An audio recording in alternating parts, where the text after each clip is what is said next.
ಒಂದು ದಾಡಿ ನಡುವೆ ಕೂಡ ಗಂಡುಗಲಿಯ ಬಿರುಸು ನೋಡು. ದಂಗೆ ಎದ್ದು ದಂಗು ಬಡಿಸು ಬೆಂಕಿ ಚೆಂಡಿನಾಟ ನೋಡು. ರಕ್ತದಲ್ಲಿ ಬೆವರು ಸುರಿಸಿ ಕೋಟೆ ಕಟ್ಟೋ ದೊರೆಯ ನೋಡಯ. ಇವನಿದ್ದ ಕಡೆಯಲ್ಲೆಲ್ಲ ಘೋರ ಸಿಂಹ ಗರ್ಜನೆ. ಅದು ಯಾರು ಬಂದರು ಕೊನೆಯಾಗದು ಸಿಂಹ ಗರ್ಜನೆ.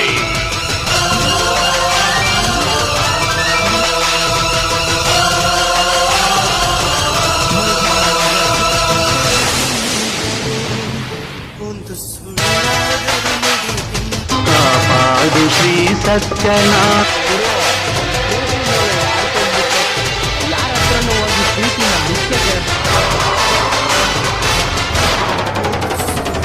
ಸಾಹಸ ಸಿಂಹ ಸಾಹಸ ಸಿಂಹ ಜಯದ ದಳಪತಿ.